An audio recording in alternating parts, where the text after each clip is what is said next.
I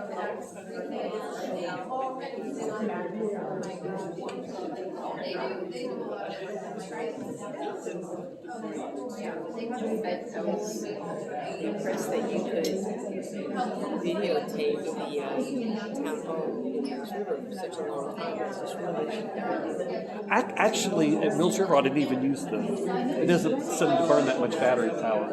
Yeah. I always thought doing, like a video like that would just about wipe out.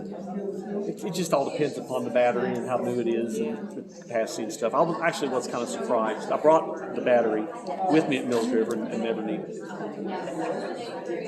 Well, it's a nice, it's a nice little angle. All right, thank you everybody for waiting. We still have a couple of people coming in, but we're going to go ahead and get started. Ladies and gentlemen, thank you again for coming. We appreciate it. The League of Women Voters, for those of you who possibly don't know, has been around for over 100 years. It's been very active here in Henderson County since the 60s. And whether you're talking the state, local, even at the national level, the League of Women Voters is a nonpartisan organization. Now, nonpartisan means we neither support nor oppose any individual candidate or political party. Now, we do advocate for issues, and that's something that we have done for the entirety of our over 100-year history. But today, we're talking campaigns. We're talking elections. We're talking the candidates and the parties that we neither oppose nor support. But what we do is we try and create a forum for candidates to come up and speak their mind, talk about issues of the day. That's why we're here. That's why you're here. That's why you folks are here. And it's kind of exciting because this is how I first learned about the League of Women Voters, was watching candidate events. And I was in 6th grade. Probably wasn't all that excited about it at the time, but it kind of grows on you. So thank you all for coming. A little housekeeping that we have before we start. I've been asked to tell you where the exits are. Well, main exit came in probably. We also have an exit over here, kind of down to the corner.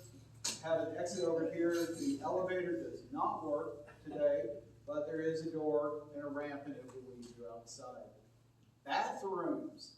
Well, there's one up here, just around the corner. If you go out this door, you make an immediate left. There's one there.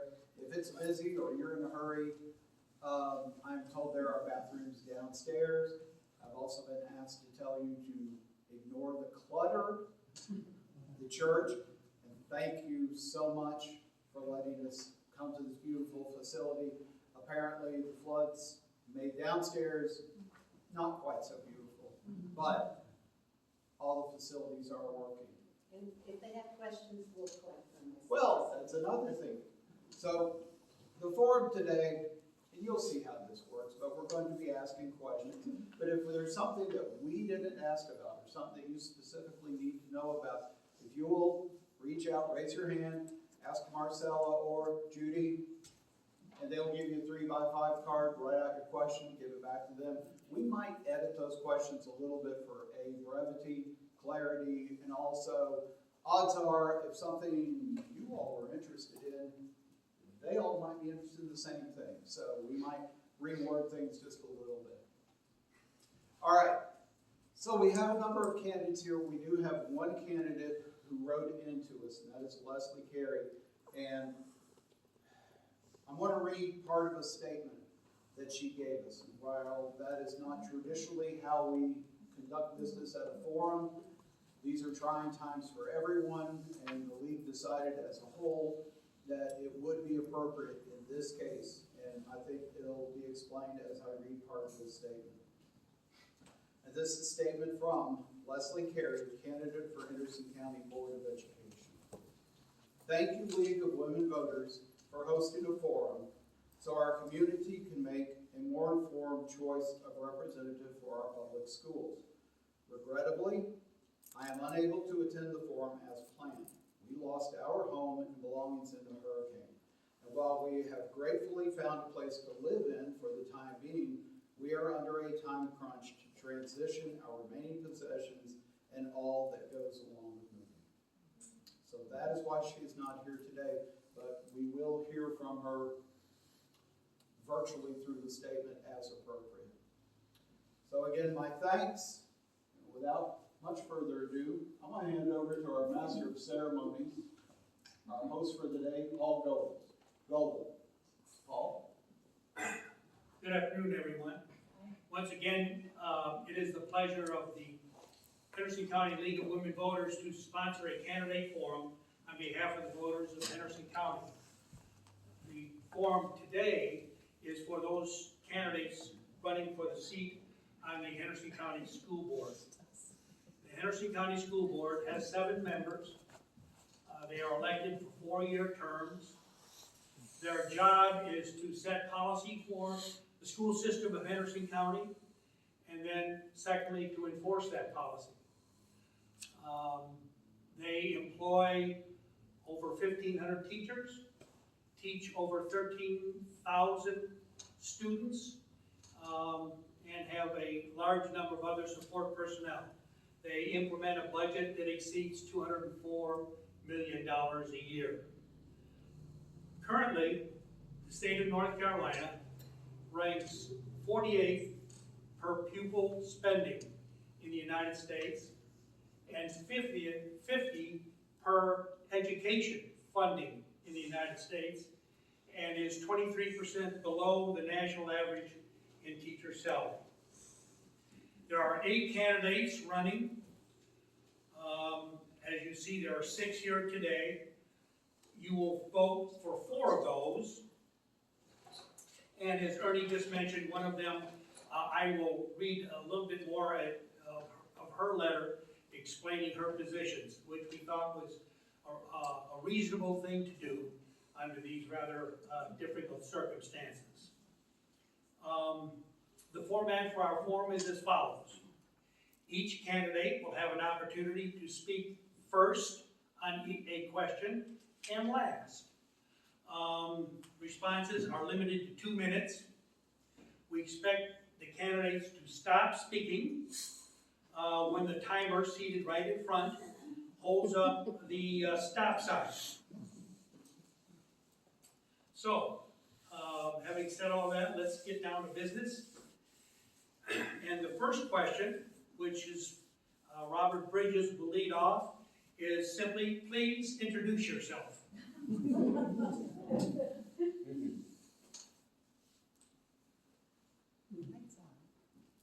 Hello, hear me now? It's No. Yeah, okay. I believe I was involved there, get to be the first one, right? You're B. B is in Bridges. First of all, let me extend my thanks to the League of Women Voters for this wonderful forum.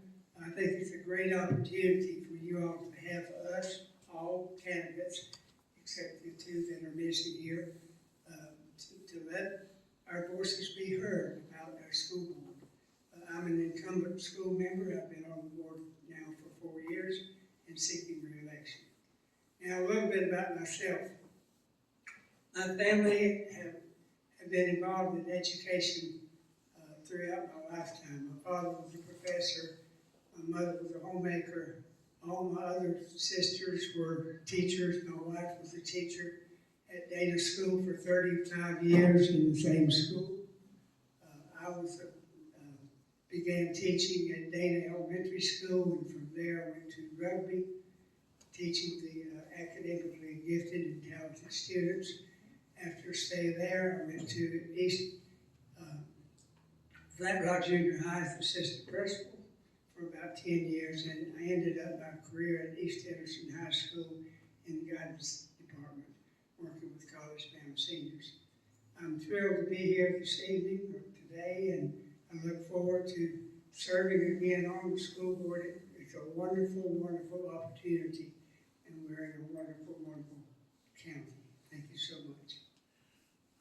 Beth Campbell.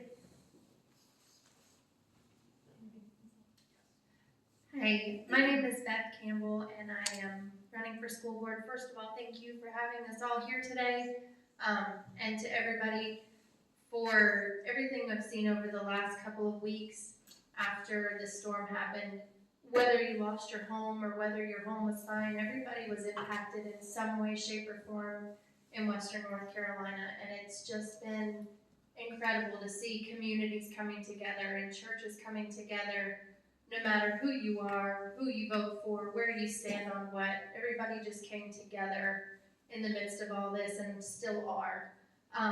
I have lived in North Carolina since I was 11. I moved here from Florida, but I'm a graduate of Henderson County Public Schools. My husband and I have lived back in Mills River for the last 8 years.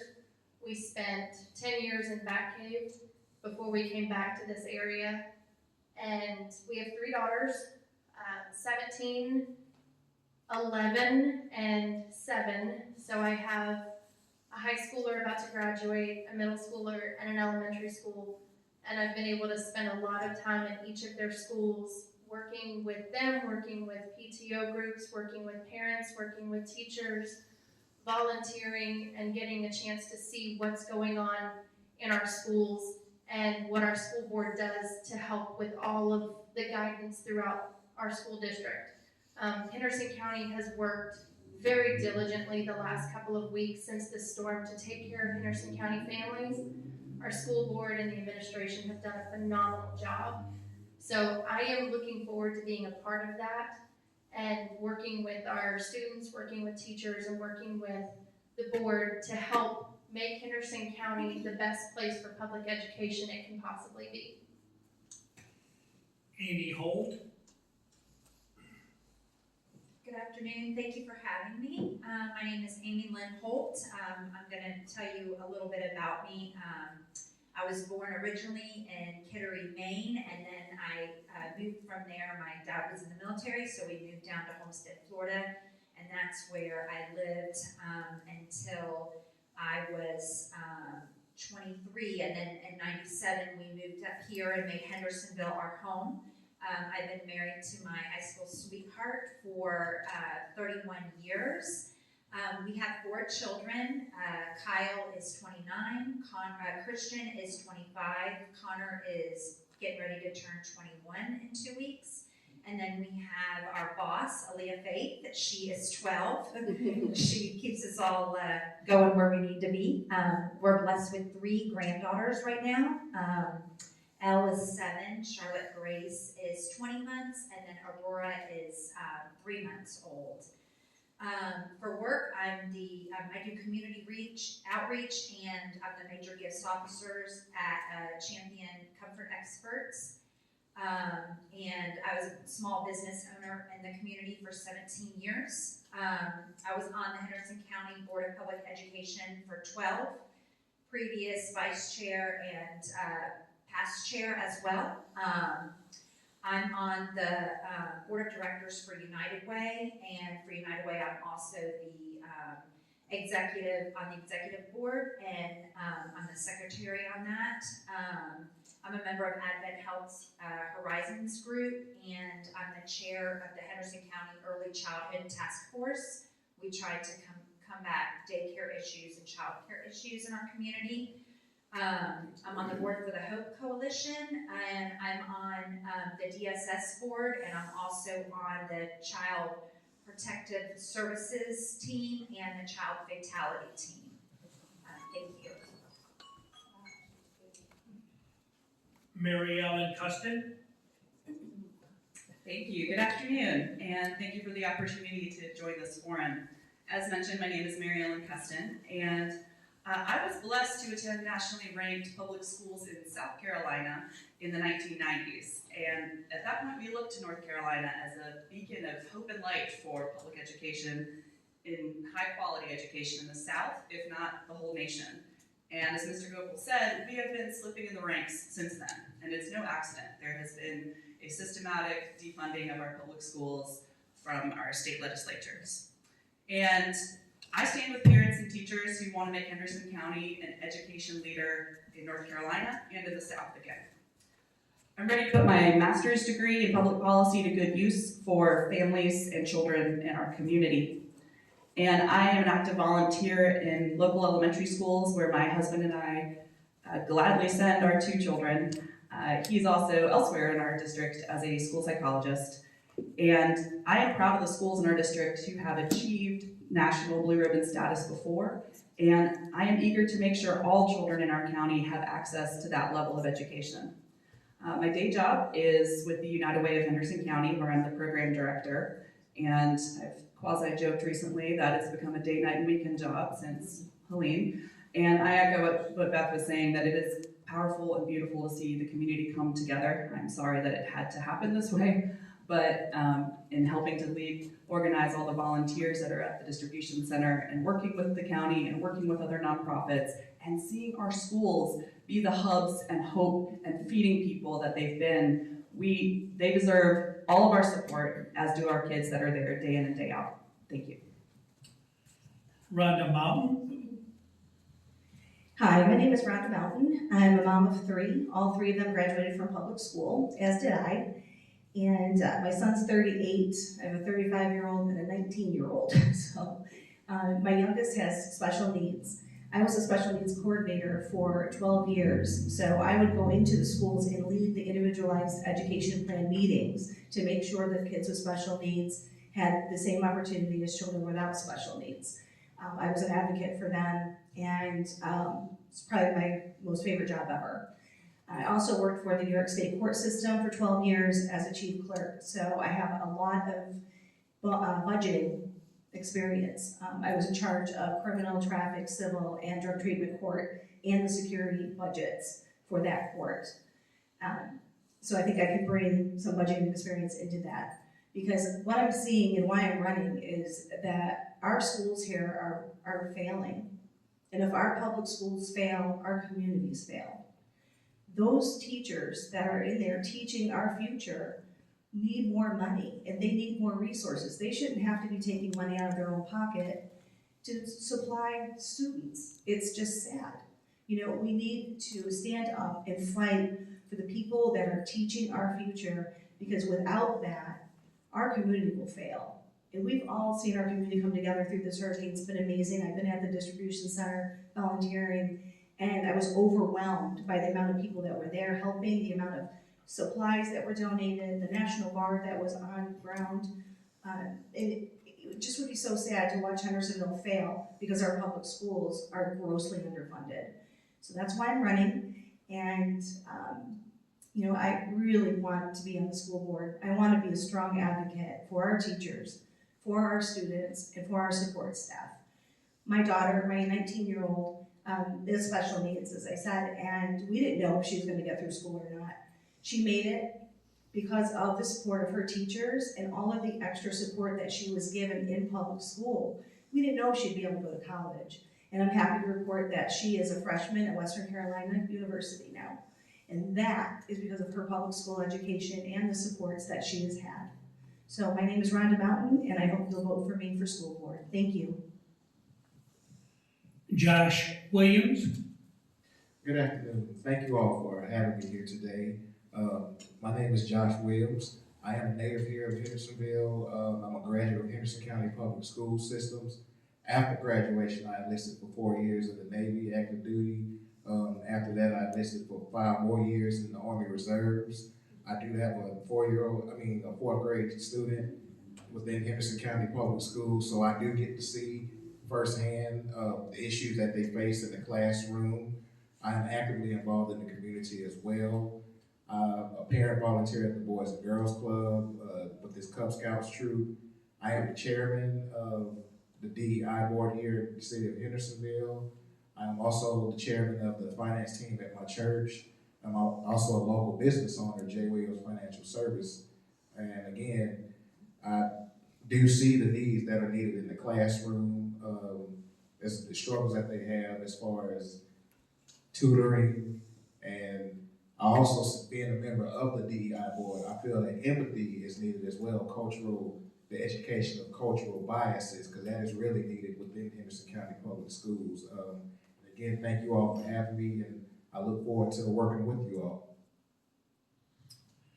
I'm going to take this opportunity to continue reading from Leslie Carey's letter that she sent us, which is appropriate for this particular question. And this is what she says.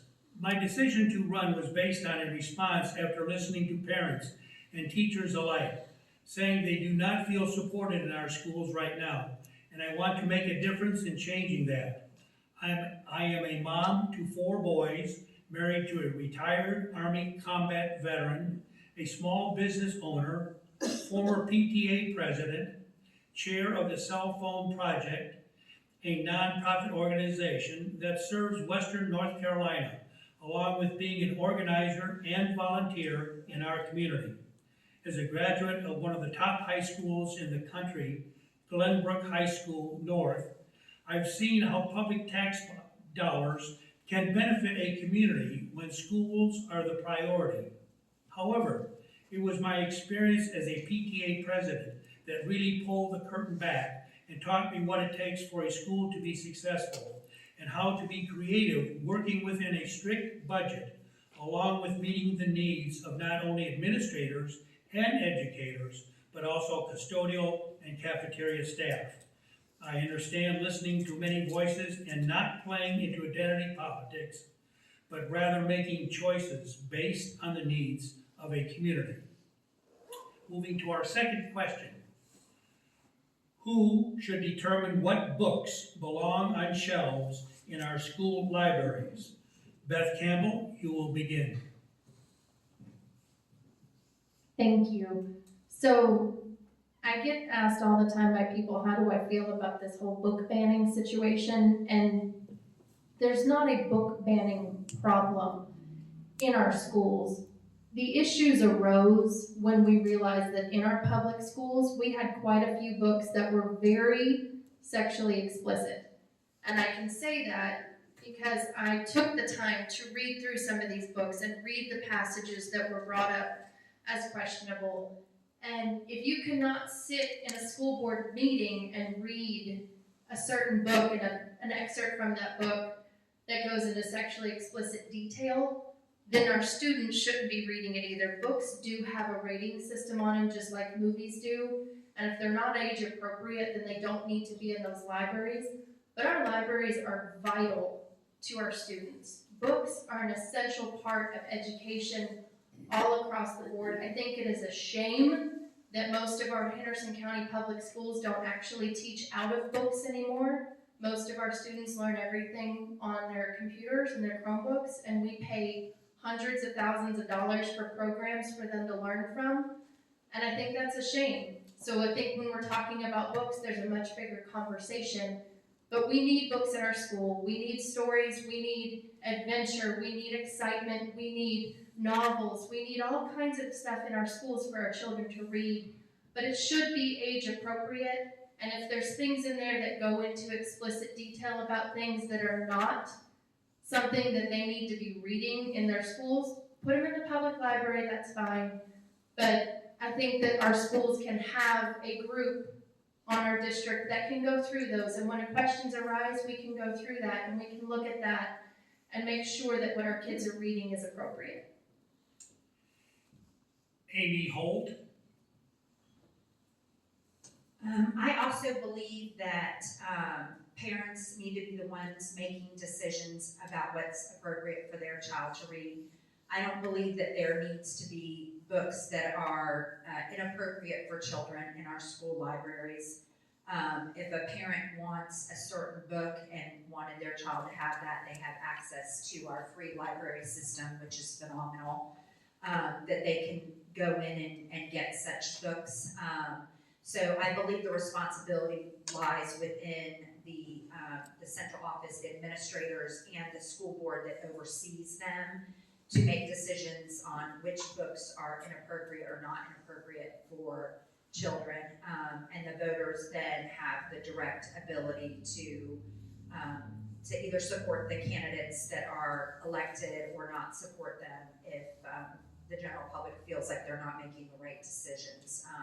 Because essentially anybody that's elected to a body is beholden to their voters. So I definitely am in favor for limiting what is inappropriate for children to get their hands on when they're in the school system. Mary Ellen Custon. I am against censorship. I am for age-appropriate curriculum. A ban for one is a ban for all.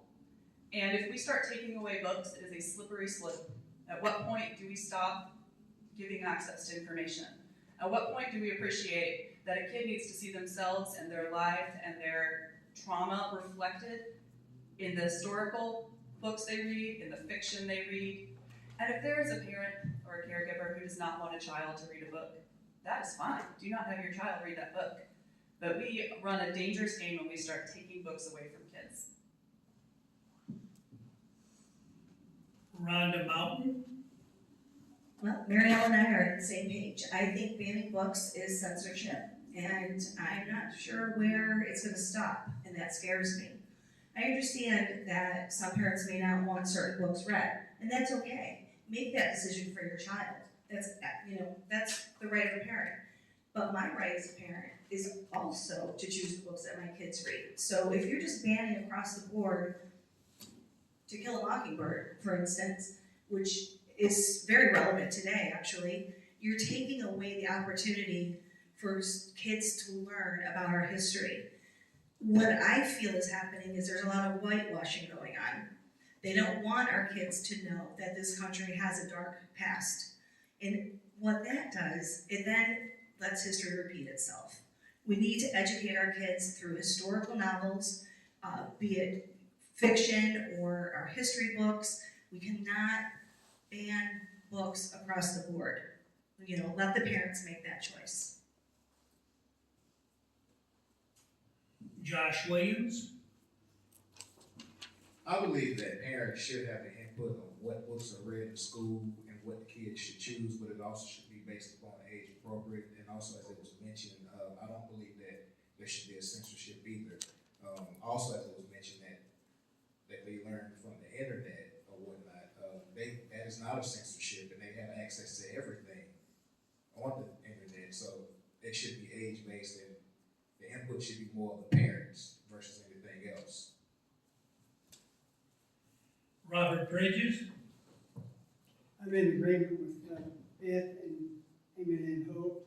I think parents should have an input as to what their children can or cannot read. However, I don't believe we should exclude books that are helpful to them in supporting their educational process. But if there are books that are not suitable for them at their age level, then I recommend to get them out of the libraries of our schools. And we do have parent groups, administration to review the books in question, and a lot of times they would decide yea or nay as to which ones can or cannot be in our school libraries. Okay, our third question. How would you work with county commissioners and state legislators to increase funding for Henderson County Public Schools, particularly to increase teacher pay? Amy Holt, you begin. That's an important question. I have 12 years experience working closely with county commissioners, state senate, and state representatives on this issue, and I think lately the General Assembly has really put in some good pay raises. I think there's definitely a way to still go to raise teacher pay, and that also a lot of people just talk about teacher pay, which is hugely important. But the big thing we need to talk about is non-certified staff pay, which is your teacher assistants, cafeteria, bus drivers, front office, custodians.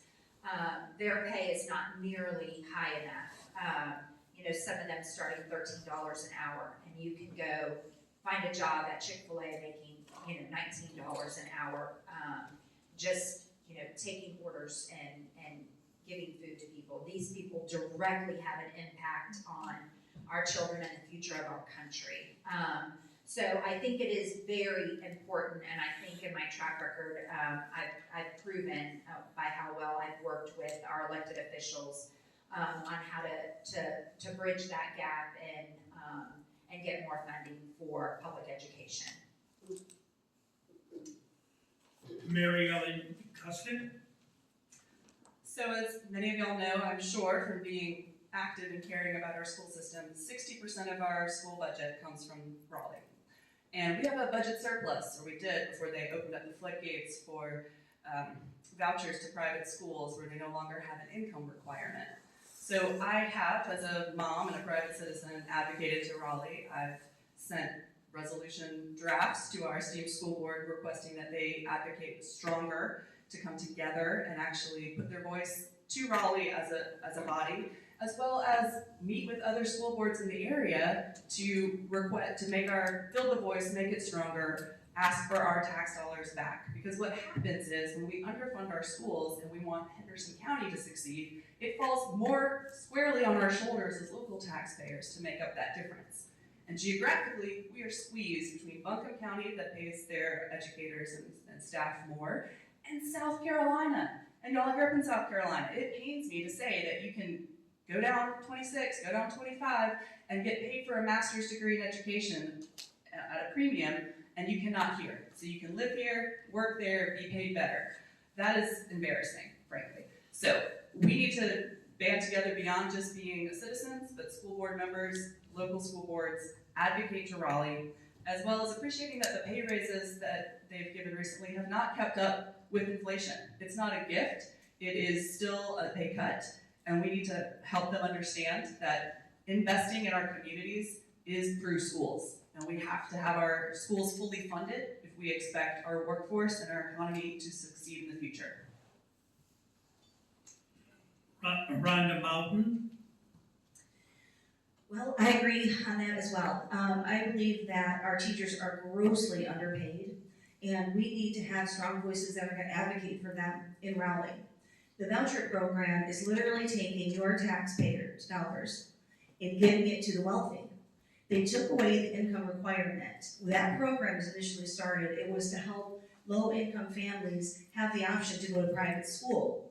You're going to give them a $7,000 voucher, and the average tuition in a private school is $15,000. So where's that low-income family going to come up with another $7,000 or $8,000? They're not. And in 2023, our legislators removed the income requirement, meaning that all of these wealthy kids that are already in private school are getting those vouchers, public school tax dollars, and it's going into private and religious schools. Their teachers don't have to be certified. They don't have to take state tests. They don't have any, they don't owe the government any response to what they're doing in their schools. They can fudge test scores, and it's ludicrous. So here, if you want our public school tax dollars in your private schools, then you should have to answer to just like the public schools do. You know, let's have state testing. Make them accountable. Make their teachers certified. You know, and they're not doing that. They're literally stealing our money away. So I would like to see our county commissioners have a strong voice in Raleigh. I want to have them go and fight to get rid of the voucher program and take back our money. Imagine how many raises we could give and how we could help our support staff, the cafeteria workers, the bus drivers, because I totally agree with that as well. We need to get our taxpayer dollars back and into our public schools, because like Mary Ellen said, these teachers are going somewhere else and they're spending their money in other communities. So our community will fail if our public schools fail. We need to take our money back. Josh Williams? Having a background in financial planning, budgeting, and working with other organizations in that field, I believe that teachers' pay has taken a low increase and it should be increased more. The voucher program is a prime example of that, because not all students get the benefit from these vouchers. We have that here in Henderson County as well. And I believe that we should work more and meet with other school boards to see what's going on and have Congress fight for us as well to raise the teachers' pay. Robert Bridges? When I started teaching in this county back a few years ago, I was making $4,500 a year. At this point in time, the beginning salary for teachers is approximately $44,000 a year. But on $44,000 a year, a man and his wife and a couple of children, it's tough to make it. Especially in this county where real estate prices are so high and it's so expensive to live. Our county commissioners have always been for education. They do look at the problem of our teacher salaries. They do give us positive increases or supplements when necessary. Rebecca McCall and the other commissioners are very get along very well with our superintendent, Mark Garrett, and we have a good relationship with them. However, teacher salaries needs to be increased in this county and in the state. We're ranked in the 40s in the nation as far as salaries go, and I would like to see that increase. Beth Campbell? Yes, sir, thank you. So we do have several issues aside from not paying our teachers appropriately, but we're also dealing with extremely high inflation costs, not just in our nation, but especially in this area. We have got such an increase in this area of people coming from other states, raising the cost of living astronomically in Henderson County. Families cannot afford to continue living here, and they're going other places, so those children are going with them. We need to continue to work with our commissioners. Like Robert said, we have great relationships between our school board and our commissioners, and we have a lot of local state officials who do live in this area, and we need to continue to work with them because we have teachers with extremely high degrees in education who are not getting paid nearly what they need to be making. They are working summer jobs. Our PTOs are stretching themselves as far as they can to help make up some of that for a lot of our schools. And thankfully, we do have a lot of parent volunteers, but we only have them in certain areas. We do not have them across the board. So some of our schools are not receiving what they need where others are. There should not be a problem with paying teachers for the job they do. They are guidance counselors, they are parents, they are social workers, you name it. Half of them are driving buses in the mornings, they are teaching, they're coaching in the afternoons. We have got to make sure that our teachers have everything they need, and that's including financial.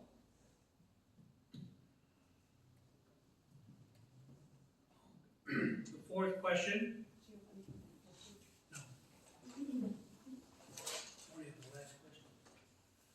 The fourth question, how can the community work with state and local officials to meet the needs of a diverse student body that is continually growing and changing? Mary Ellen Custon? I get the super simple one first. So, I would like to say that my career in nonprofit work and public policy has been one of bipartisanship, and I'm aware that our county is very Republican. I'm disappointed that our school board election is now partisan. I told our county commissioners as much during public comment, and they unanimously disagreed. That said, I am eager to work with anyone on how to get our schools to be stronger. I'm eager to think outside the box and think about ways that we can combat the high cost of living here. There are other school districts in North Carolina that work with credit unions and builders associations to have reduced workforce housing for first responders, teachers, and the like. I would love to see us do something like that. I would love to see us actually have more transparency between the county officials and the school officials. I don't know how many of y'all went to the budget meeting in the county, but there seemed to be a mismatch in the responsibilities of, or what was seen as the priorities of the citizens there and the school officials, saying what was needed for school lunches, for instance, or social workers, or things that when I'm talking to parents and teachers, they're saying, yes, please, feed the kids, get them the supports they need in the schools. Don't wait and do reaction, do a proactive approach to making sure our kids have their needs met up front. I think that is possible at the state and county level. I think it takes work. It takes putting in the time and the not only advocacy but relationship building that's necessary to show that it's not one size fits all in our county, and our demographics are changing, and it's important to recognize that and all be on the same page. Rhonda Mountain. So I've been doing a lot of research on this because I think we need to think outside the box, like Marilyn said, about how to bring in the best and brightest teachers. So how do we do that? We need to get more pay for them, but what about what these rural counties are doing? Because they were losing teachers in droves. People would go there, they'd work for a few years, get some experience, and then they'd leave to go make money somewhere else. But what they started doing in these rural communities is building homes for teachers, be it apartment buildings or single-family homes. They were working with local builders, and they're working with local banks and teachers federal credit unions to give low-interest loans so teachers are incentivized to stay in that county. Because if you just have this constant turnover of teachers, there's no continuity for your kids, and something gets lost in translation when your teacher every year is somebody completely different. So I think we need to work in thinking outside the box. What can we do to bring the best and brightest teachers here for our children? So that's how I feel about that. Josh Williams. Opportunities here in this area, as it was discussed earlier.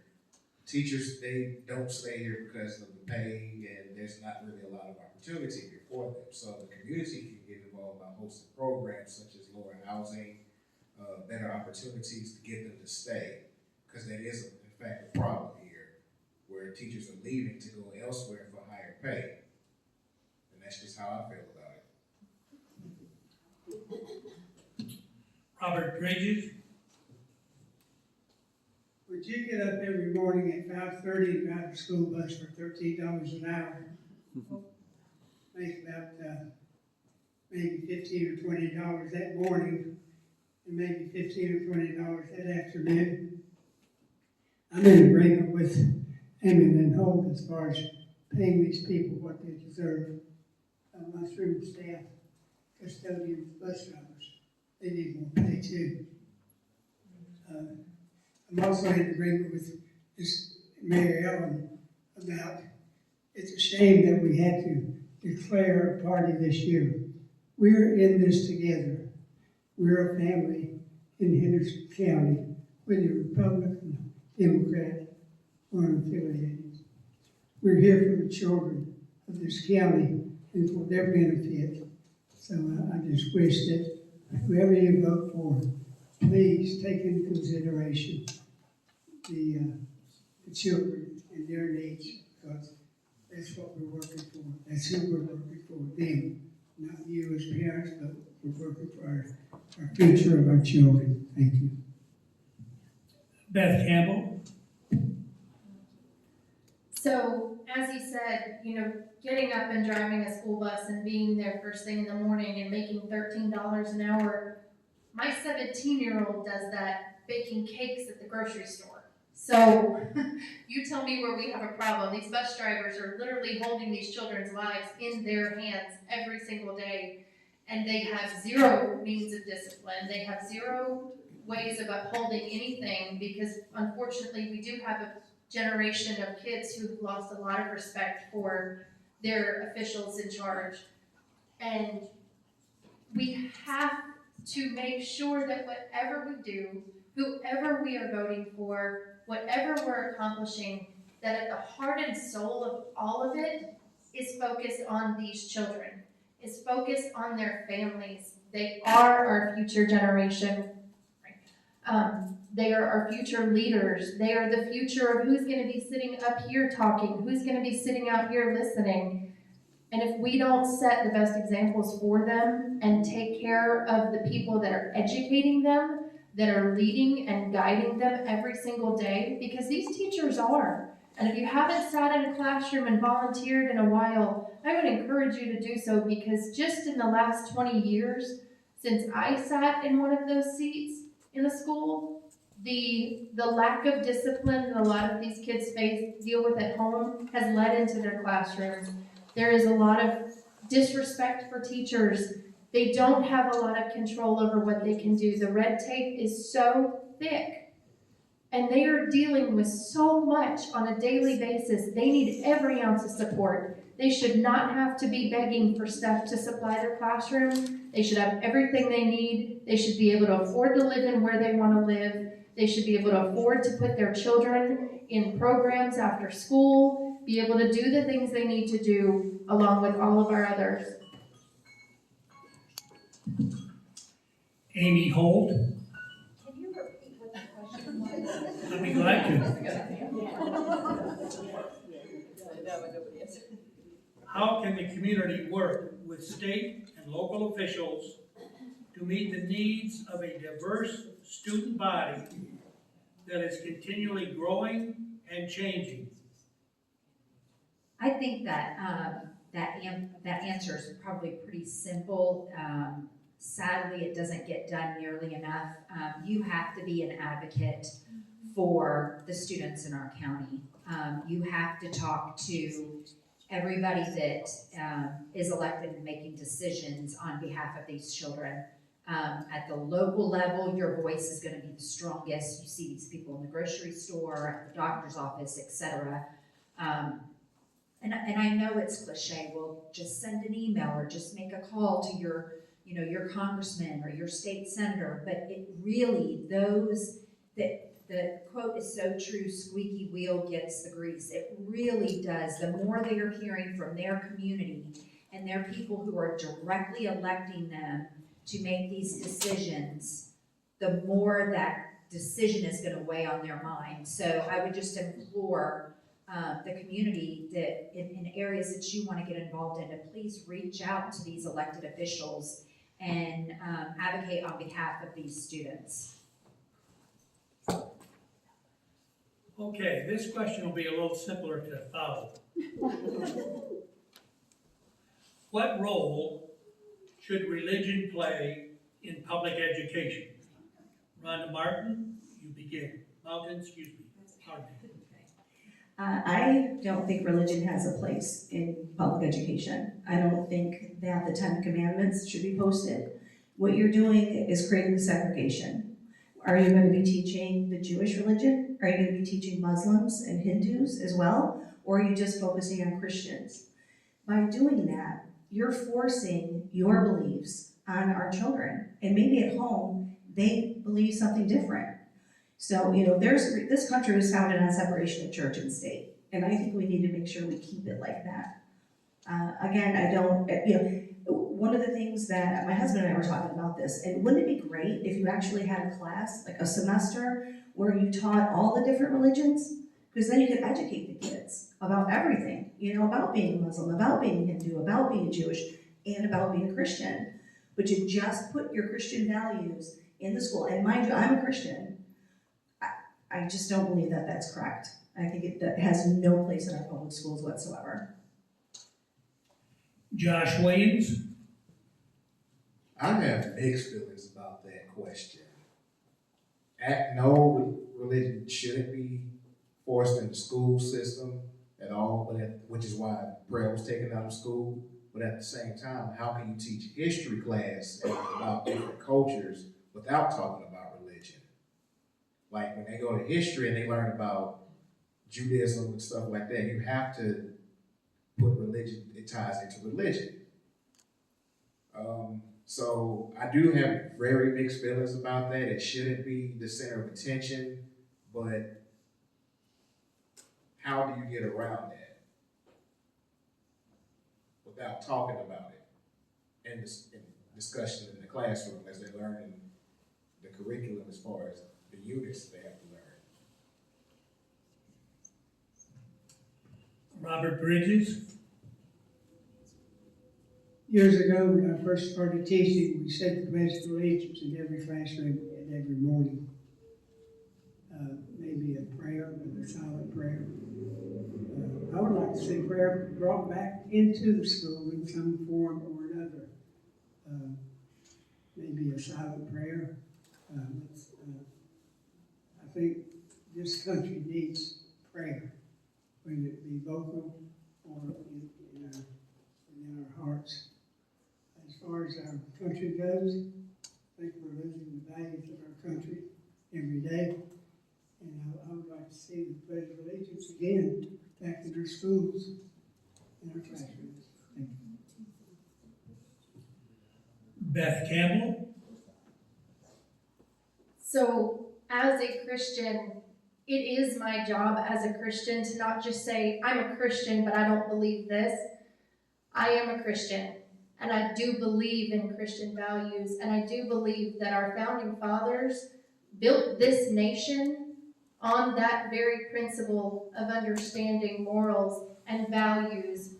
The Pledge of Allegiance, it is still said in many of our classes, and I'm glad that it is, because that is the flag of our nation, of our country. If we were a Muslim country, it'd be a different story sitting here saying we need to get, Muslim religion out of everything. It would be a very different conversation. This country was founded on Christian principles, and I won't stand here and say that I'm a Christian, but I don't believe that we need this. We're not turning our public schools into Christian schools. That's not what we're trying to do. Our focus, yes, absolutely needs to be on their education, what they need for each next step of their education. You cannot, I agree with Mr. Williams, teach history without teaching all of it. And that goes back to the conversation of books in school and things in libraries. I don't care if it's good, bad, or ugly history. Our students need to learn all of it because it's part of their history. It's part of where this country started and where it is now and how we've grown and where we failed and what we need to do to grow from that and what we need to do to change to be better. We're, again, not trying to turn schools into Christian schools, but there are organizations that are student-led that are allowed in schools.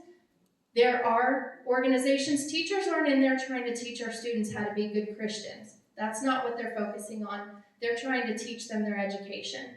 So I believe the Pledge of Allegiance needs to stay in our schools. And again, like he said, prayer, whether it be student-led, which that is something you could do, or if you have a group of teachers that want to come together after school and do programs, those are different conversations.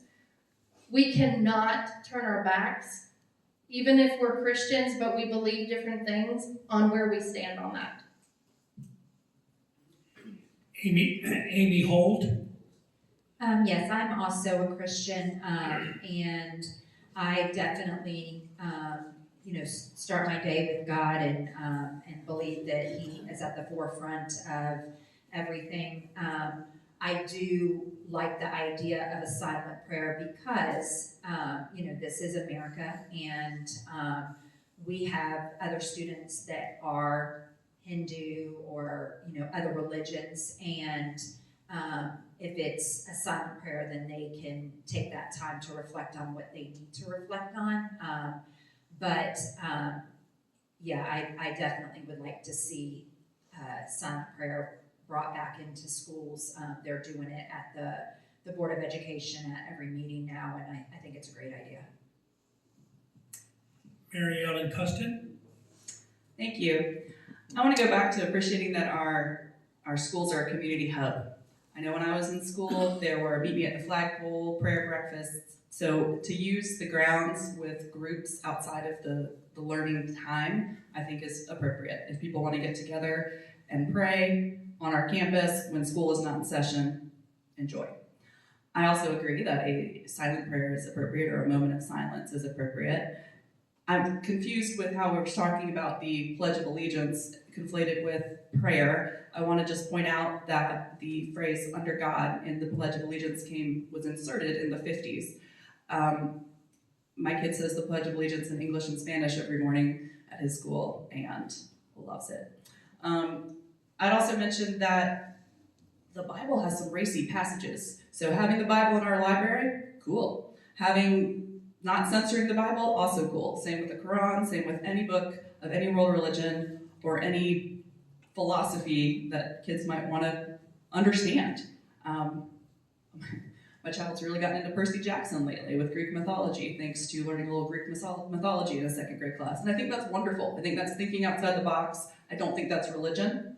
I think as we've been dancing around, having religion as part of a discussion of history or current events is part of current events in education or history. Great. I think expecting a child to listen to a prayer or recite a prayer or lead a prayer is inappropriate in our public schools. And I think we have wonderful parochial schools elsewhere. If you want your kid to have a religious schooling outside of church on Wednesday night, outside of Sunday school, then public school might not be as religious as you're hoping to have. Okay. Question number 6. Do you support the Leandro plan? Josh Williams? Can you repeat that question? Be glad to. Do you support the Leandro plan?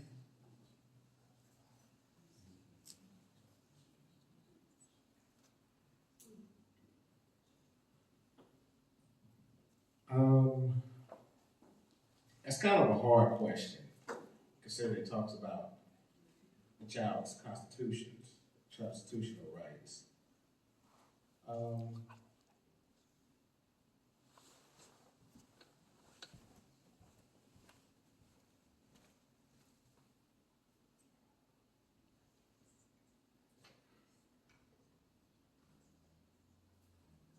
That's a really hard question to answer, actually.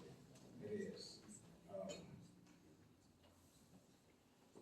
No, I don't support it, actually.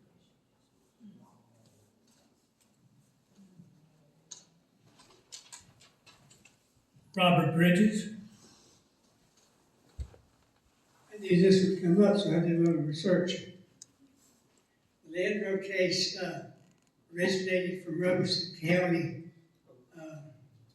has to do with sound basic education for low-income, socioeconomic children in 5 counties in North Carolina. Those 5 counties are Hoke, Halifax, Robeson, Vance, and Cumberland. 2 of those counties have low-income students, and a majority of them are Indian. In one county, the majority of them are black.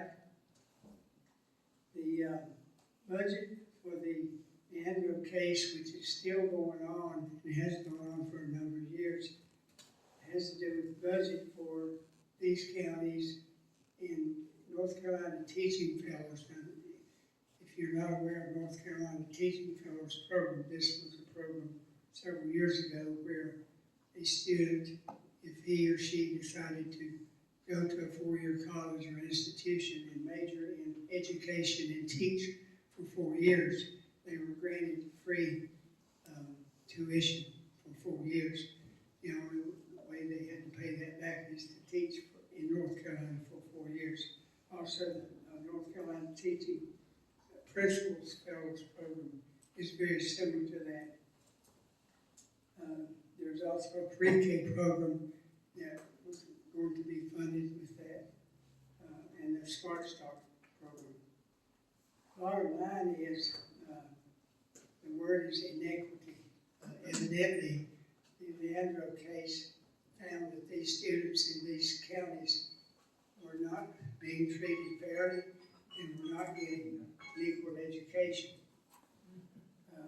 So in 2021, they initiated what was called a comprehensive remedial plan for these counties. And my time's up. Thank you. Beth Campbell? So I did not fully understand that plan, so I did do some research on it. And it should not matter at the heart of anything. Any child, no matter where they live, where they grow up, whether they are in the poorest of poor neighborhoods, whether they are living in wealthy neighborhoods, every single child in the state of North Carolina, and I mean across the board, but we're specifically talking about Henderson County and the state of North Carolina, should have every opportunity they can for their education. It should not matter if you grow up in the poorest part or you come from a very poor family.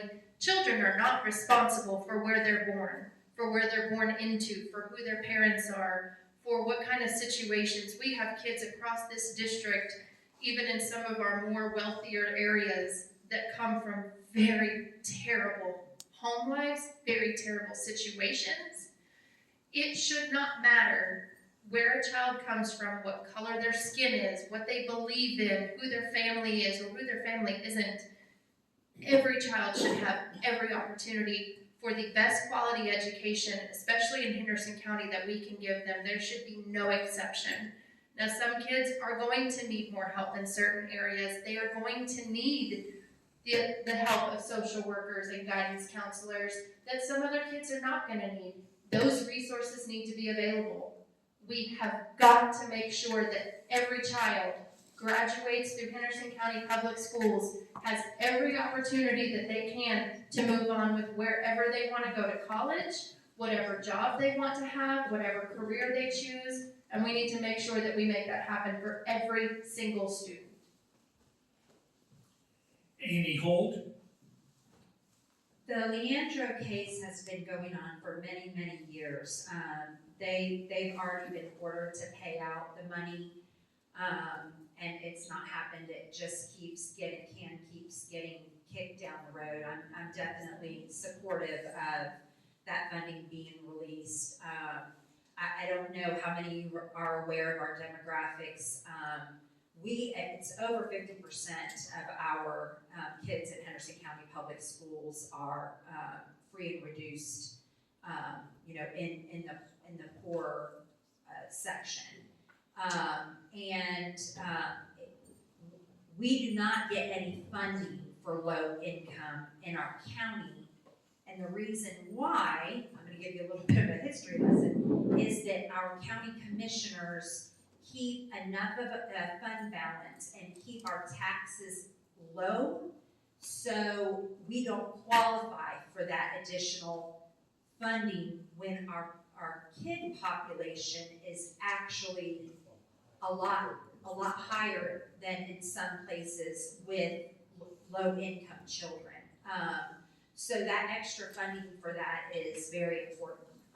But in a nutshell, yes, I am supportive of that and for that money to be released into those counties. I mean, like it's previously stated, it doesn't matter where you live. Your education should still be the same as a more affluent child.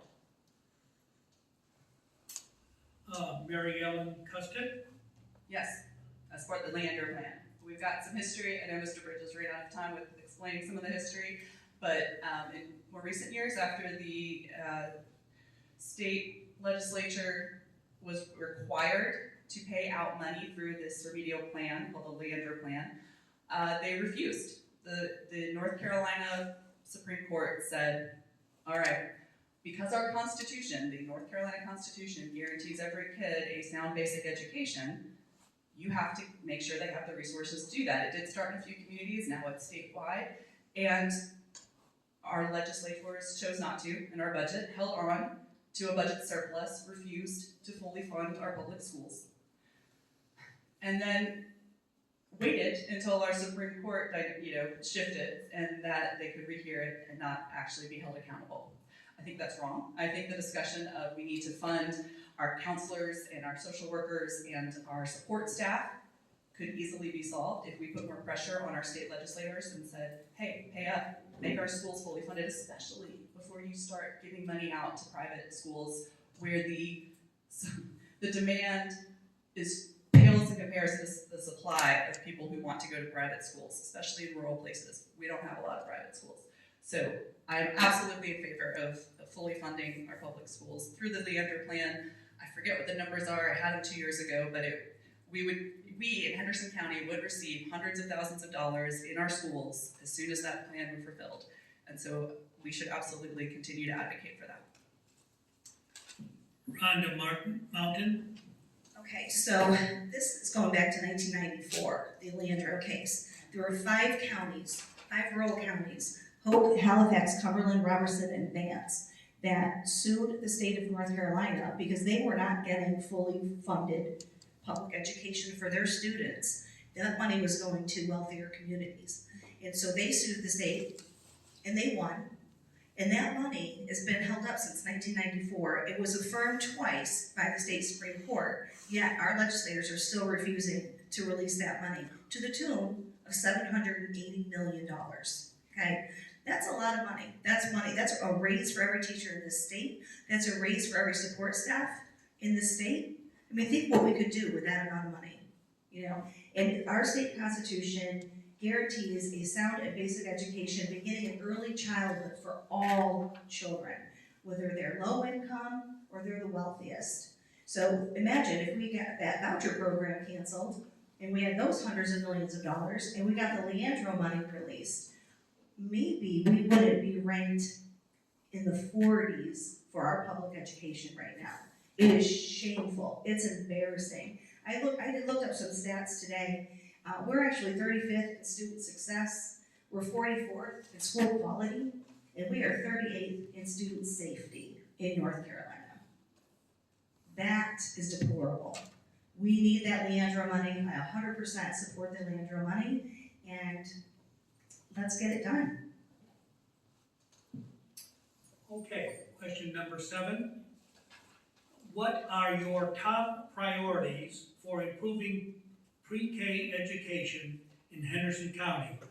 Robert Bridges? First of all, funding, you gotta have funding to support pre-K in this county.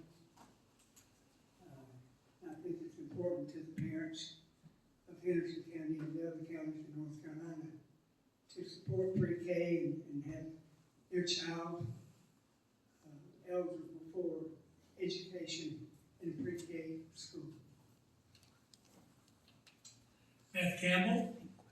So again, I don't think it should matter who their family is, where they come from. Every child in Henderson County should be able to go to a preschool. So many parents, you know, if you can't afford a private preschool, which are incredibly expensive, for years I had one child who was in a Montessori school.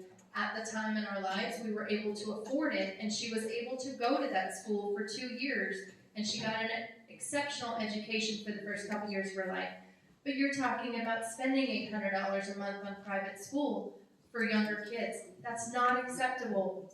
Every child should have access, and I think it's important to know that during COVID, some of our preschool programs here in the state of North Carolina, our teachers were fired for not getting the COVID vaccine. It did not matter if they had an exemption from their doctor. It did not matter if it was a religious exemption. The directors said, we cannot sift through all of this if we do not put this policy in place. They have been told directly by the governor of North Carolina, who is Governor Cooper, that they will not get their grants, which is wrong. You do not withhold funding for these tiny humans that are the future of all of this because a teacher refuses to get a vaccine that they didn't trust, and this was early on.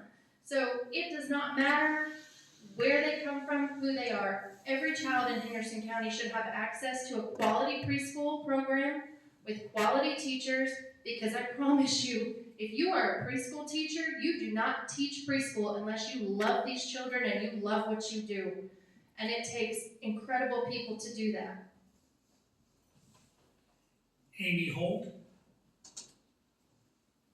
I'm going to try to make it short because I could talk to you for 100 years about this. Me being the chair of the Early Childhood Task Force in Henderson County is huge as far as advocating and a time commitment. But you're talking about the most important years in a child's life. I strongly believe that we need to have a pre-K program. Right now, we're working with the superintendent of the schools to get 4-year-old pre-K as just a part of the regular school day. So the kids would come in and they would start at age 4. That would give them a huge jump. Like when you talk about school testing and school districts and how great they are, the number one school system in our state right now is Polk County. Do you know why?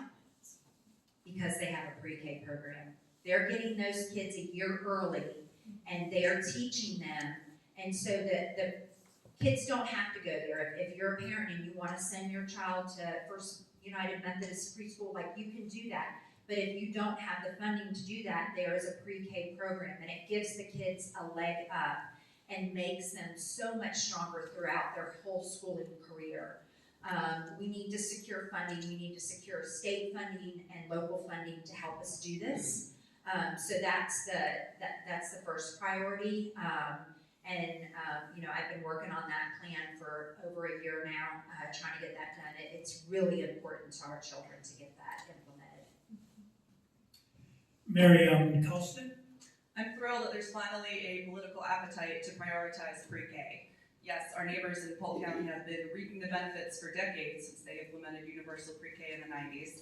And I would like to see our district perform a needs assessment with nonprofits and other early childhood centers, and then have our school district fill in those gaps. So our Head Start preschool program already exists in a few of our elementary schools. I would like to see that expanded.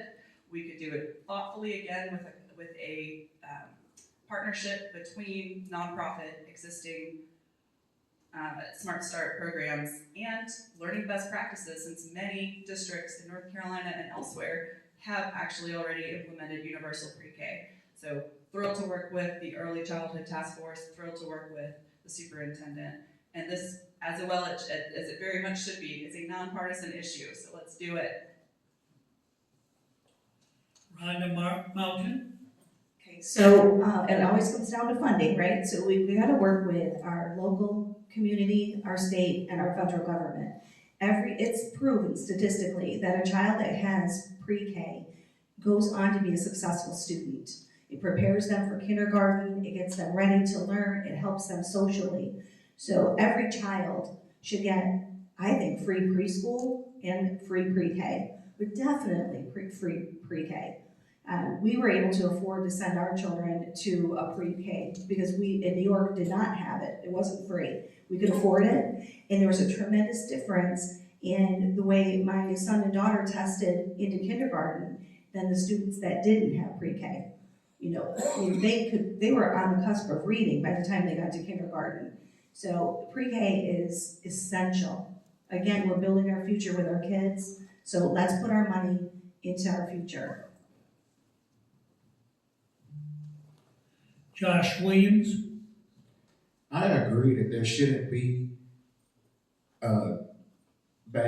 something based upon the kid's background and where they come from, but I also feel that pre-K should be free, and nonprofit organizations should be more involved to help expand it, because that is very important.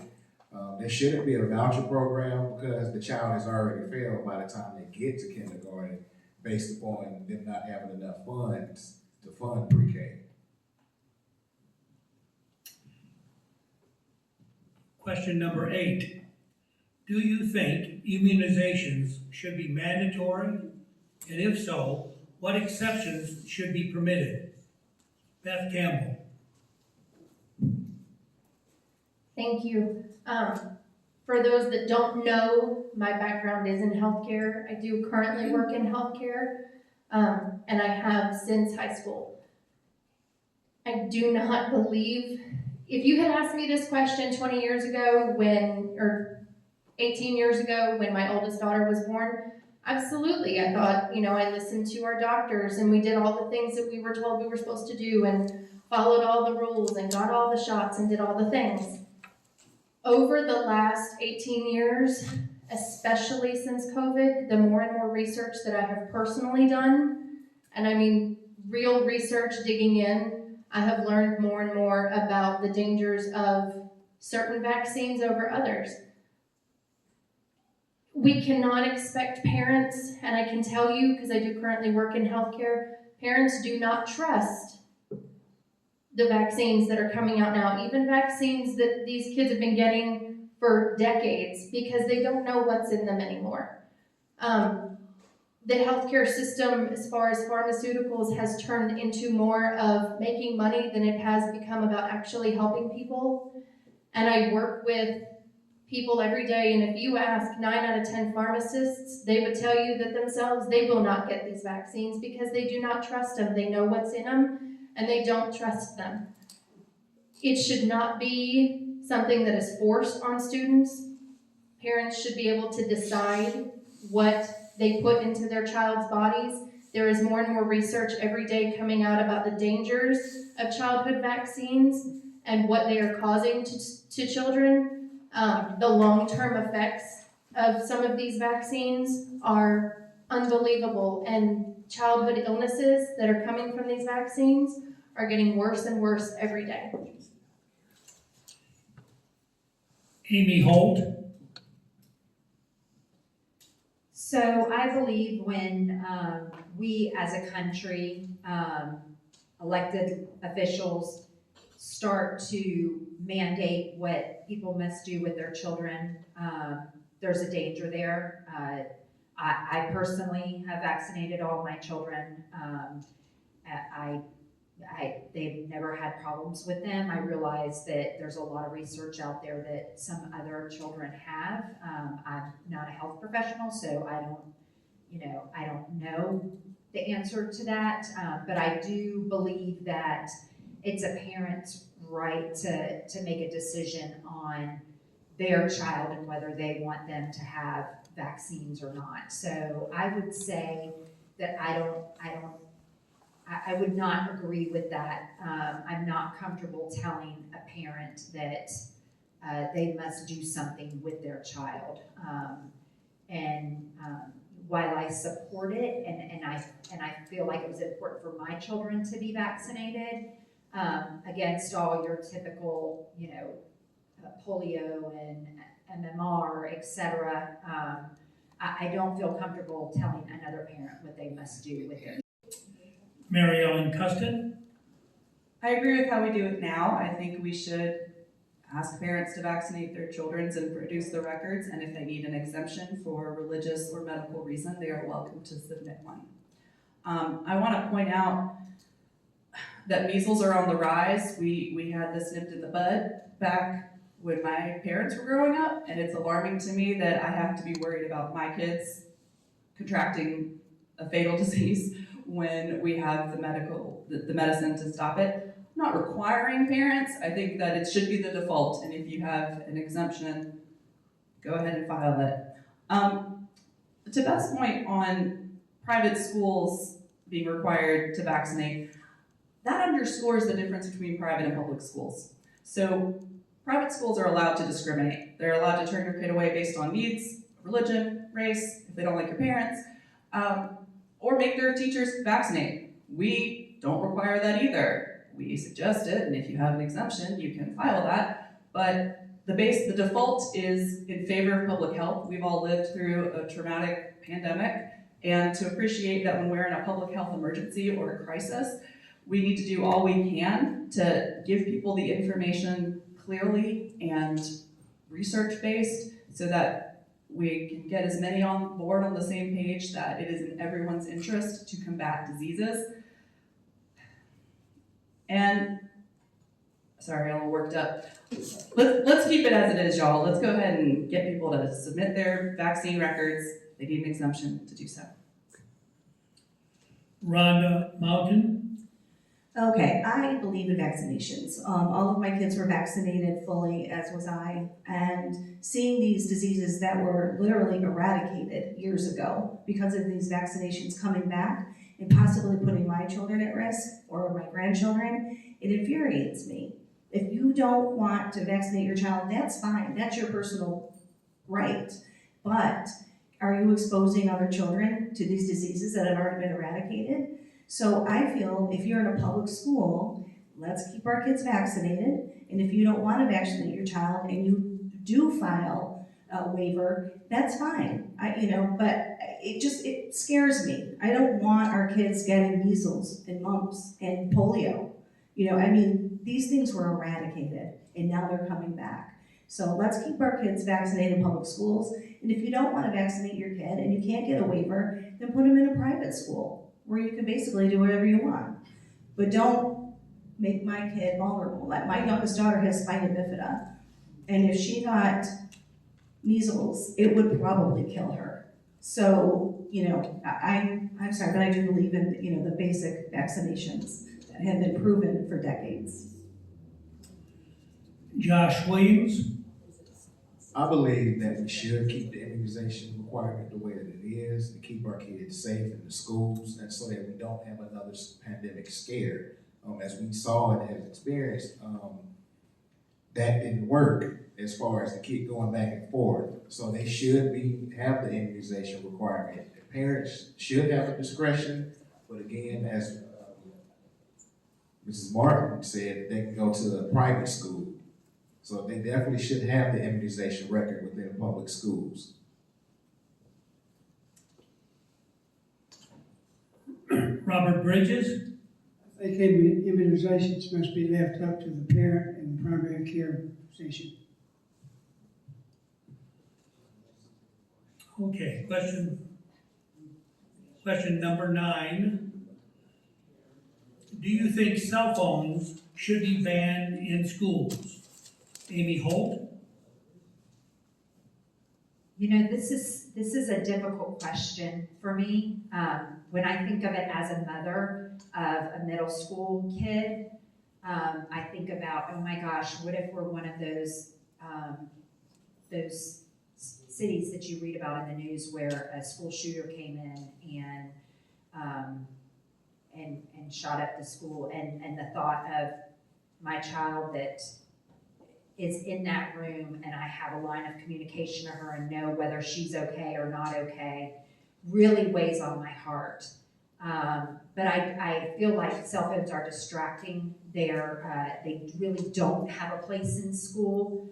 I feel like they need to be put up in the child's locker, or I know some of our classrooms do a really good job. They have like a cell phone locker so that when you come in, you have to turn your phone in the front of the classroom. I think that's a really good policy. There's nothing that they're going to be doing on those phones that's going to enhance their school experience. They need to be concentrating and learning. They don't need to be getting text messages from their parents or their friends. So my initial answer would be like, no, they have zero place in school. But then as a mama, when I think, oh my gosh, what if something tragic happened and there was a school shooting at school and it was locked down and I couldn't hear from my child for 3 hours and know that she was okay, that really like makes me nervous. But ultimately my answer is no, they do not have a place in school. Mary Ellen Custon? Would say banned, no. Regulated, yes. So looking at options that other schools have done, or like Amy Lynn said, having a turn-in at the beginning. Use the word locker. I've seen other options that it's more like, you ever had one of those shoe sleeves on the back of your door, so you can put them, and if there were an emergency, you could access it without having to fiddle around with a lock. But the bottom line is having a cell phone in your lap during instruction is inappropriate, and we can moderate that without cutting off ties of communication between families and their kids in a thoughtful way. I think we should also partner stronger with the nonprofits and others in our community and the sheriff's department and the police department in making sure kids don't get their hands on guns and bring them into schools. 75% of school shootings are from a student that got their hands on a gun in a house or in a car of someone they know, and we need to be just full-throated in our support of safely locking up your firearms so that parents are not waking up in the middle of the night in a cold sweat worried about their kids' safety at school. Rhonda Mountain? Okay, so I talked to a few teachers, including one of my bonus daughters, who is a teacher. And her answer was, absolutely ban cell phones in elementary school. It has no place there. In middle school, they should have to place them in a bag where they can still see them, because that's a big concern, because some students' phones were getting stolen when they had to put them and they weren't being locked up, or they would take 2 phones instead of 1. So put them in, like the shoe thing, where they can keep an eye on their phone. But if there is, God forbid, because I totally agree with Amy Lynn on this, as a mom, and with a daughter with special needs who can't run, her phone may be her only way of anyone knowing where she is to get her to safety. So I was really torn on this. So when I spoke with Kelly about it, she said, is it a problem in high school right now? So let the teacher decide. If it's a problem in my class, then we're gonna use the shoe, you can see your phone, and you can get it if there's an emergency. But are we looking for a solution where there really isn't a problem?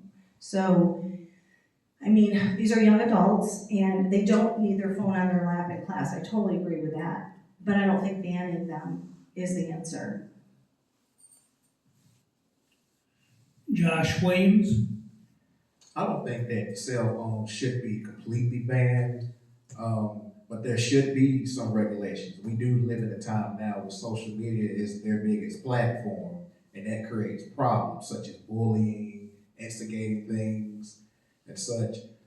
But in cases of family emergencies, as a parent, I would want to be in direct contact with my child to make sure that they're okay, that they might not be able to get to the office in time to make that phone call that they need. So there definitely should be regulations, but not completely banned in the school system. And that should also depend on the teacher's discretion. Robert Bridges? I've been waiting on this question. Last week, our Board of Education spent an hour discussing cell phones in classrooms.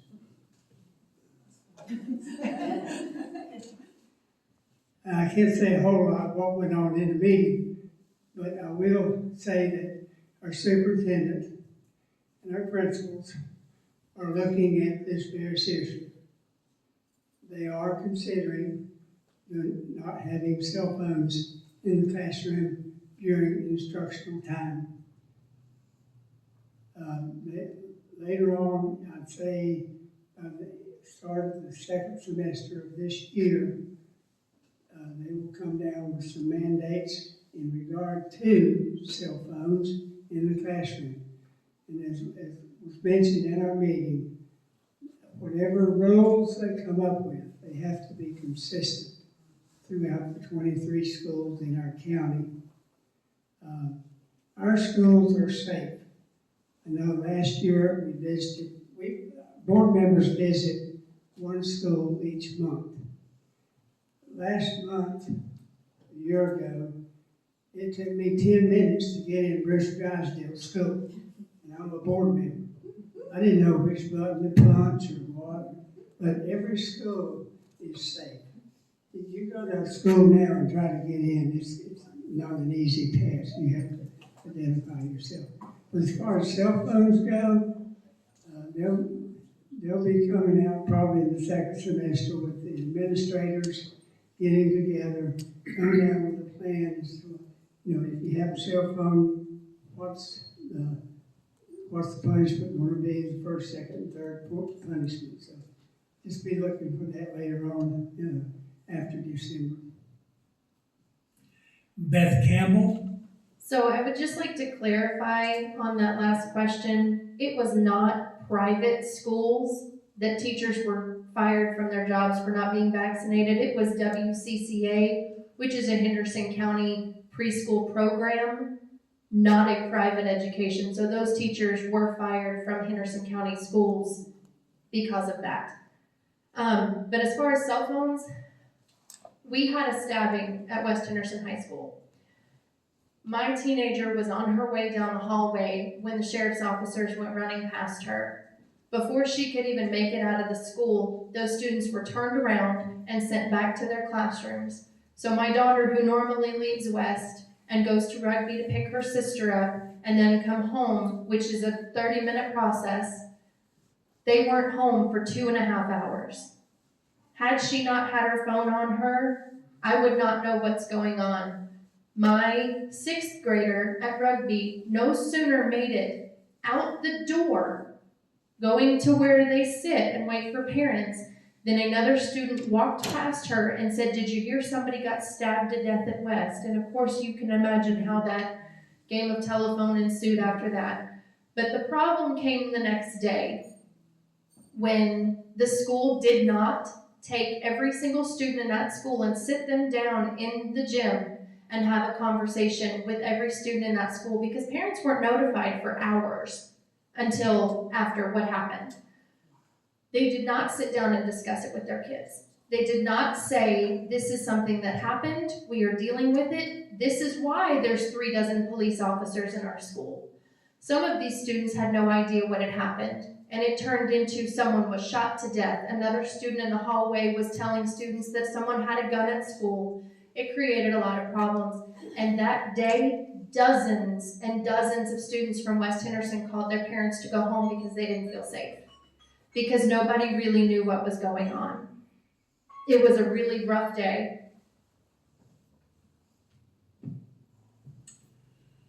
Okay, question number 10. Should the public school system support vouchers? Mary Ellen Custon? No. Okay, so let's just go through the levels of transparency. I know Rhonda alluded to this earlier, but public schools have the highest requirement of transparency. They have, certifications of t-shirts, educator requirements. They have testing requirements. Public charter schools have less transparency requirement. They do get some of our public dollars. I would like to dive into those numbers more and understand the ROI on that for sure. I appreciate that those are valuable schools to many families. I would like to see what it would look like if we brought them into the HCPS system so that we could have apples to apples comparisons if they're getting public money.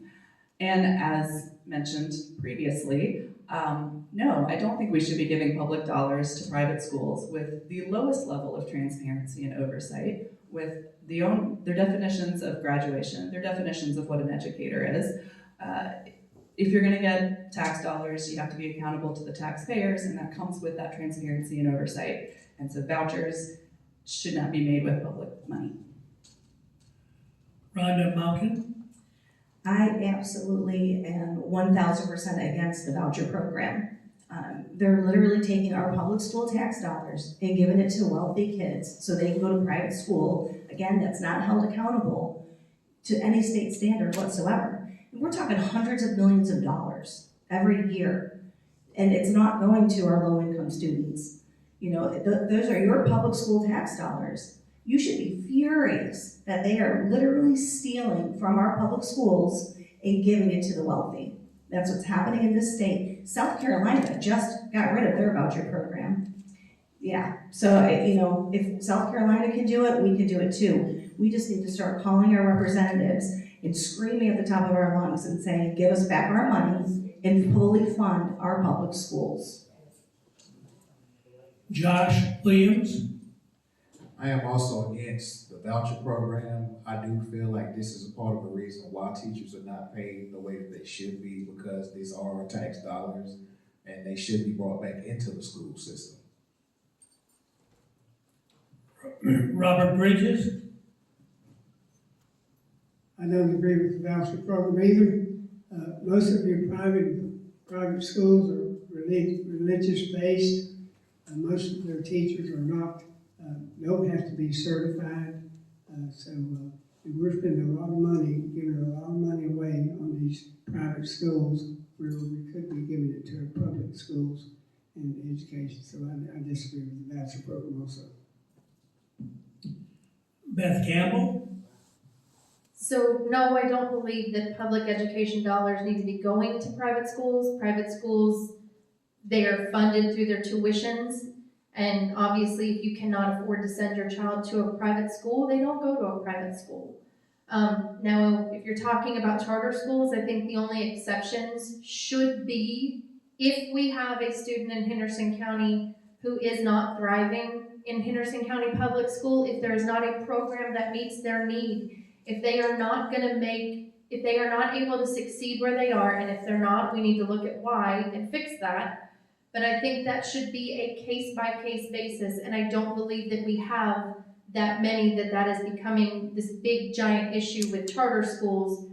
We don't have that many private schools in Henderson County, first of all, and we do have a limited number of charter schools. So I think if you are going to do that, not to private schools, but if it needs to be a charter school, if that is a better option for them all the way around, and we cannot help them in Henderson County in one of our public schools, then we can look at that on that case-by-case basis. But as far as just across the board, no, I don't think we need to be sending money, especially to private schools, and just sending it wherever.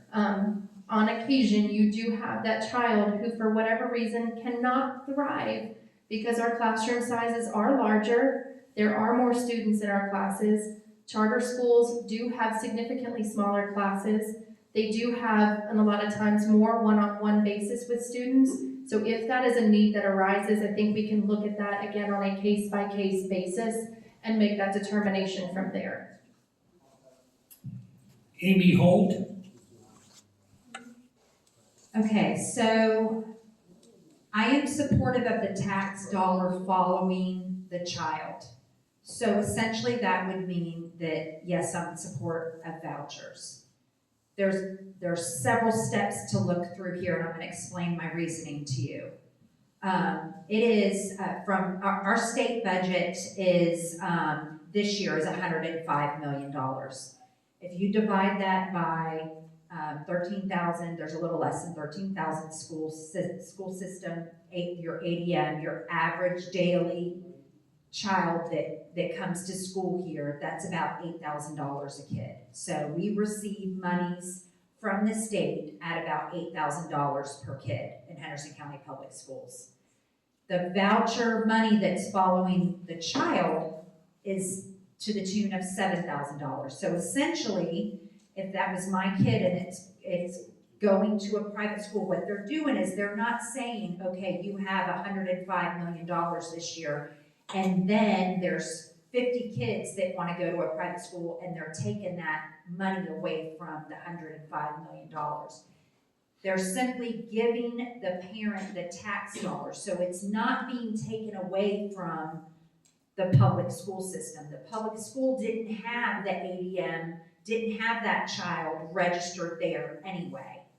So the money is essentially following the child, and I don't have a problem with that. What I do have a problem with is that private schools aren't held to the same standards that public schools are. They don't even have to have certified teachers. Children with disabilities do not get accepted into the public school system, into a private school system. So they have the right to choose.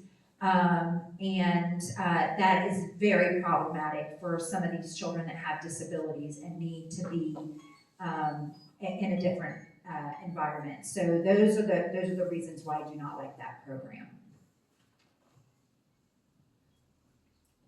Okay, this is our final question, and the purpose of the question is to give each of you an opportunity to speak to your candidacy for the school board.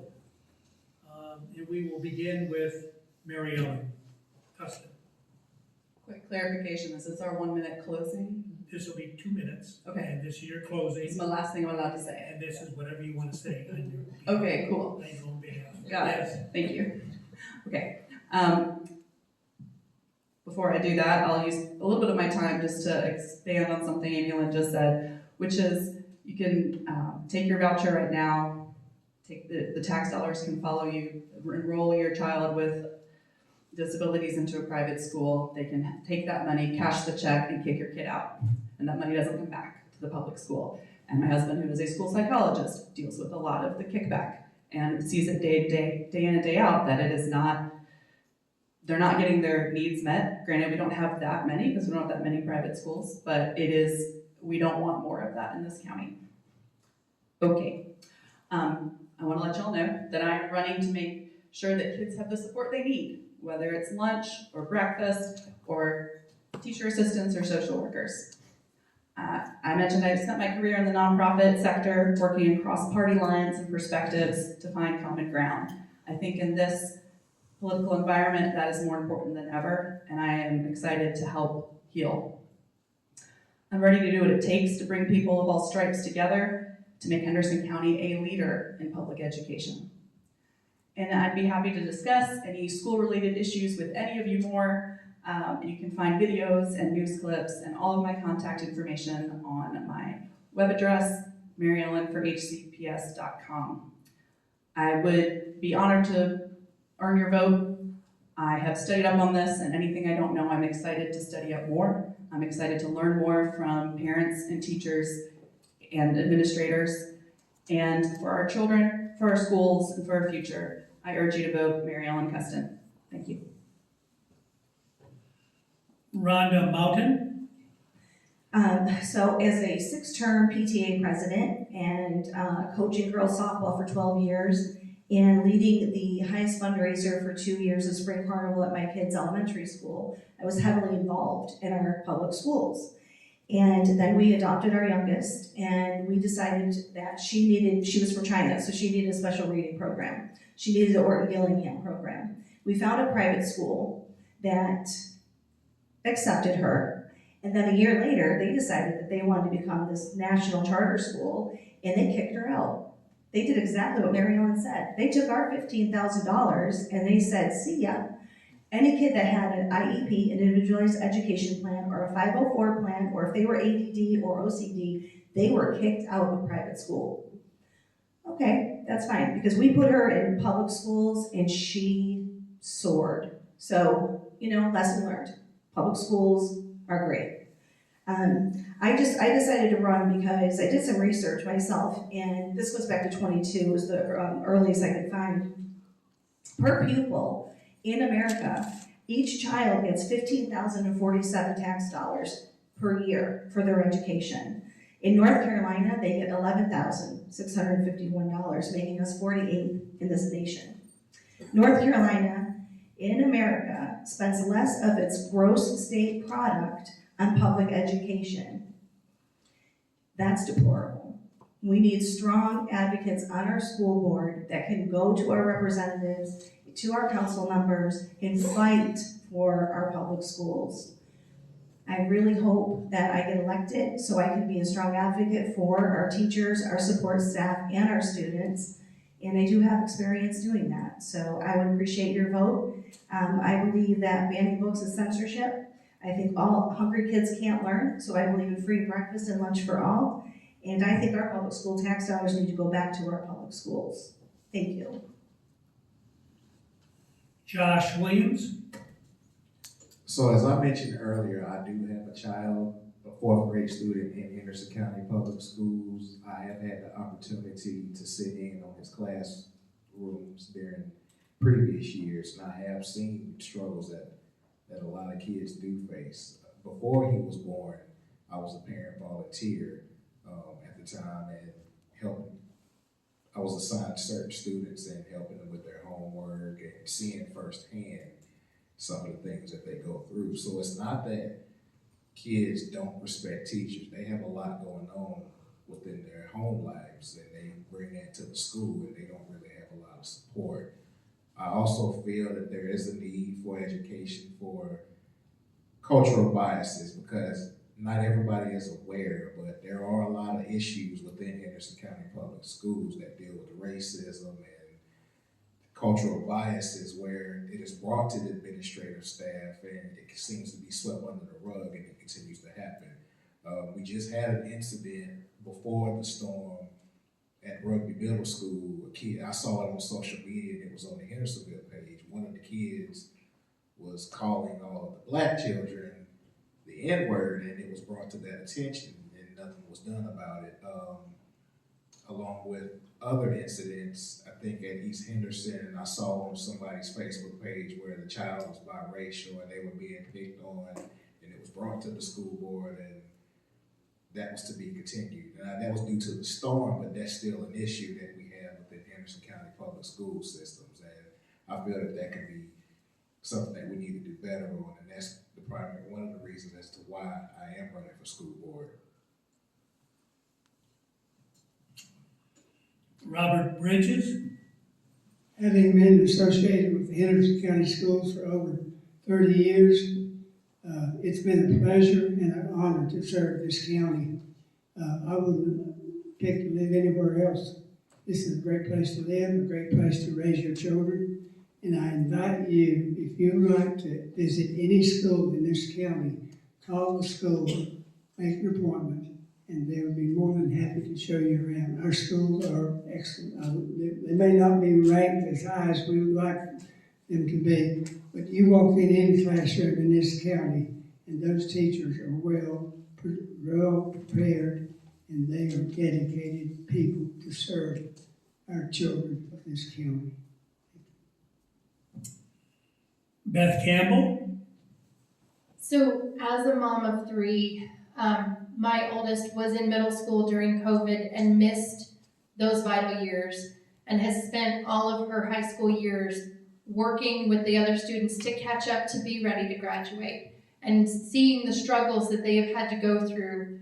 My youngest was in one of the WCCA preschools during COVID and watching those children having to learn phonics and having to develop so much at an early age while wearing masks, while quarantining, while losing teachers, the struggle that those students went into kindergarten with.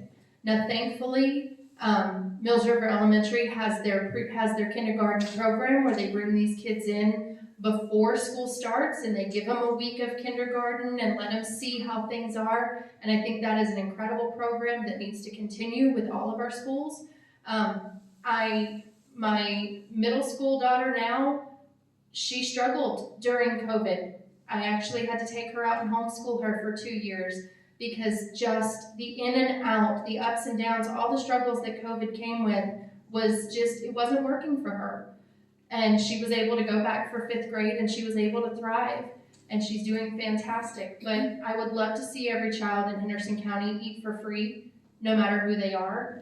We only have 14 social workers across this district, which is completely unacceptable. There needs to be a social worker in every school. There needs to be a male and female guidance counselor in every school. We need at least 2 resource officers in every school. Our high schools all need additional guidance counselors.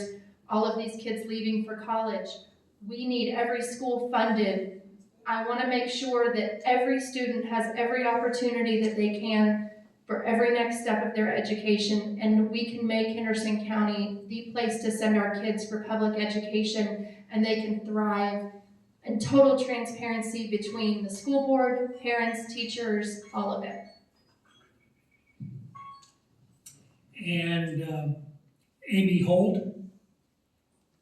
Yes, I just wanted to close and say the biggest thing I want to point out is please don't believe the stuff about our school system not addressing racism. We have a fantastic school system. Our principals do a great job. If there is ever a racist comment that is coming from another child, they deal with it. My daughter is African American. She's adopted and she's African American. We have never had a problem. I'm not saying there's not racist kids out there, but our principals are dealing with that stuff. You cannot believe everything that you read on Facebook. Parents just get out there and say stuff that they've heard from, their kid that heard it from a friend at school, and then it becomes gospel truth. Our teachers and our principals work really hard, and we have a great school system here. I'm proud to have been involved with it for many, many years, and I look forward to continuing the advocacy and the work on behalf of every child. I do strongly believe that our children need to have free breakfast and free lunch. They need to be a part of a pre-K program that is free.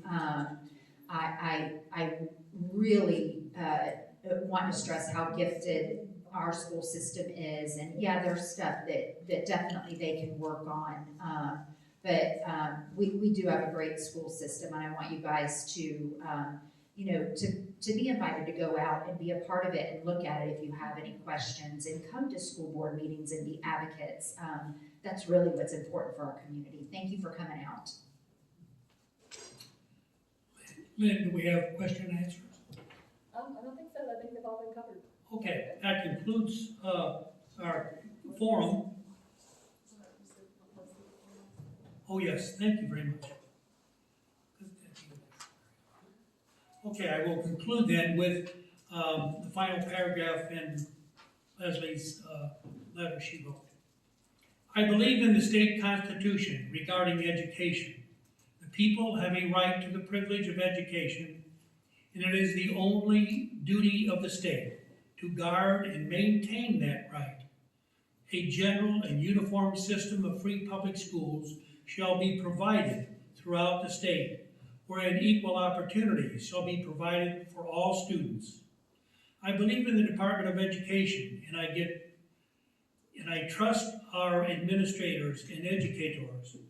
I also think parents can have a voice in what they want for their own children, and it is helpful for the whole child when multiple perspectives are combined. We are an incredible community filled with hardworking and giving people. Our kids deserve the best. Henderson County Schools used to lead the state. Let's brag about them again. Okay. Thank you for reminding me. That concludes our forum. I want to thank, first of all, the candidates for not only being here today, but for putting your name up for office. It's a tough job.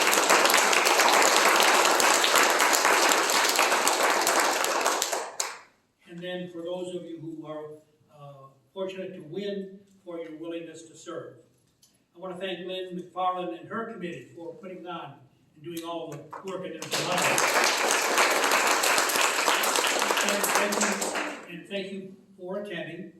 Reminder, early voting has begun, as you know, I suspect, Monday through Friday, 8 o'clock in the morning to 7:30 at night this week and next week. And then the last Saturday, it will be open until 3 in the afternoon. So, vote. And thank you again.